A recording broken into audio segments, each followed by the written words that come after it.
Hello, fans, collectors, and investors. Welcome back to Iconic Baseball. Iconic Al here, back with another installment of the Top 100. It's been a fun journey so far, sharing my list with the rest of you and my collection. And sincere thanks for tuning in to this point.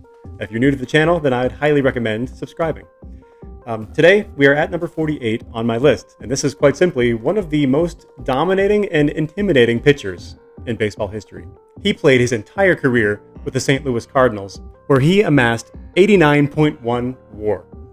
His career ERA of 2.91 and career WHIP of 1.188 are minuscule. He struck out 3,117 batters. He's a two-time Cy Young Award winner and a one-time MVP. He has 9 Gold Glove awards at the pitching position. And I haven't even mentioned his greatest achievement, which was what he did in the World Series. This man owns a 7-2 record with a 1.89 ERA in the World Series. He led his Cardinals to 2 World Series championships, striking out 92 batters in 81 World Series innings.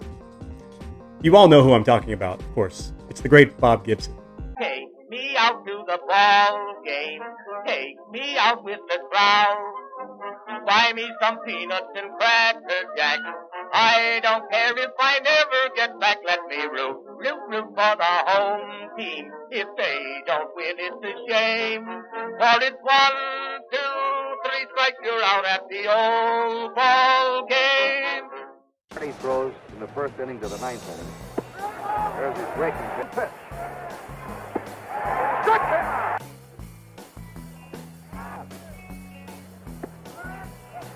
Somebody on the 1-2 pitch. 259 during the season.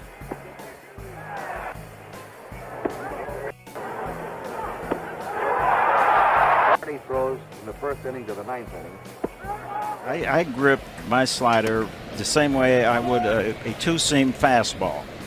Only you put your fingers a little closer together rather than spread. A little closer together, and you put a lot of pressure on that inside finger there.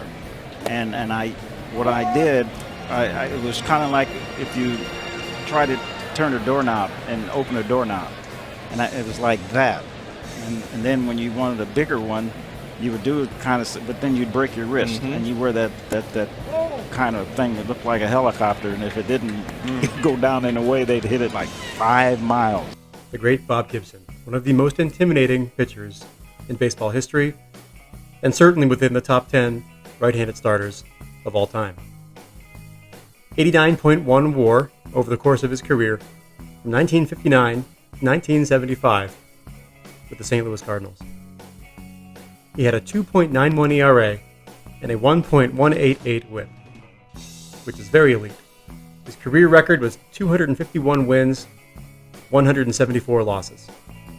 And he is a member of the 3,000 strikeout club, striking out 3,117 batters. Lesser known stat is the 9 Gold Gloves.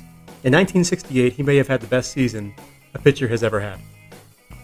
He went 22-9 with a 1.12 ERA and a 0.853 WHIP.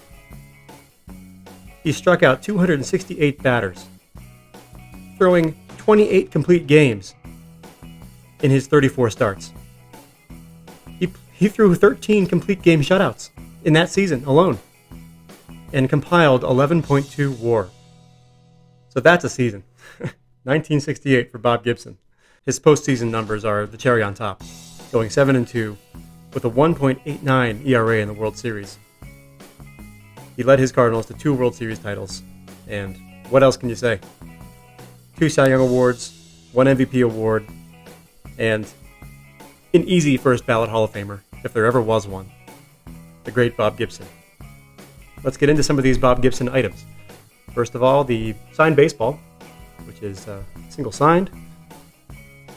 Across the sweet spot, he has a very nice, clean autograph. He did a lot of signing at shows later in his life. This is Leonard Coleman, National League Baseball. Signed well after his playing days, obviously. But his signatures are not expensive. Very easy to own. Not much else to say there. And you've heard me talk about this set before, the 99 Upper Deck Century Legends Epic Signatures. One of my favorite on-card autograph sets. One of those recurring themes on this channel. If you've seen enough of my episodes, you know that I absolutely love this set and collected this set since I was in high school and college when they were coming out. I guess I would have been a junior in high school when these came out. And much like the Donruss Signature, 97 and 98 Significant Signatures, is one of those sets that I really keyed in on as a young collector because it was very easy to kind of own these all-time greats, autographs of these all-time greats on new cards. So they were sort of a way for me as a young collector to own modern cards of all-time greats with on-card autographs on them, which really was all there was back then. We didn't have sticker autos back in 99, but I love this set. And, you know, they're around, they're easy to find, yet I think one of the new frontiers that I'm looking at now is getting these graded, because there are less than 50 of these graded by PSA. And so it's actually a pretty low population prospect to get some of these late 90s on-card autos graded and hope for the best. So if you can pull an 8, 9, or a 10 on this, there just aren't many of these graded. And there may never be. So that's kind of next up on my grading list, is getting together a bunch of these and seeing what I can do. Seeing if I can get some high grades on some of these cards that I've had for a long time. And then last but not least, one of the most beautiful cards in my collection, a 1972 Topps, number 130, Bob Gibson. And this is the only 1972 Topps card that I own, and I just love it. It's beautiful color. The most special thing about this card is just how crisp it is, how centered it is, how great the color is, and you don't see PSA 8s like this too often. There are over 1,000 of them graded by PSA, but only 100 graded higher than this.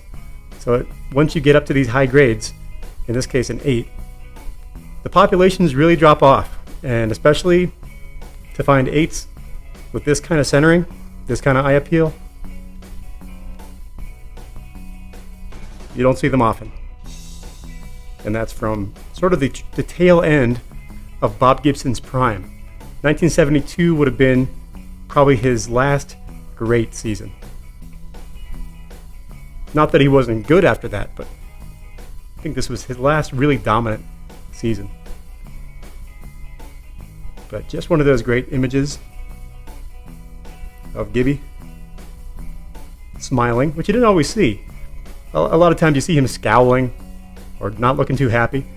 But actually both of these cards show pretty nice smiling images of Bob Gibson, which I like. All right, well, nothing too fancy there. That's what I own for Bob Gibson. Number 48 on my countdown. Thank you, as always, for tuning in, joining me on this journey. And if you're into the all-time greats, learning about them and collecting them, I highly recommend that you subscribe. And until next time, keep collecting and stay iconic.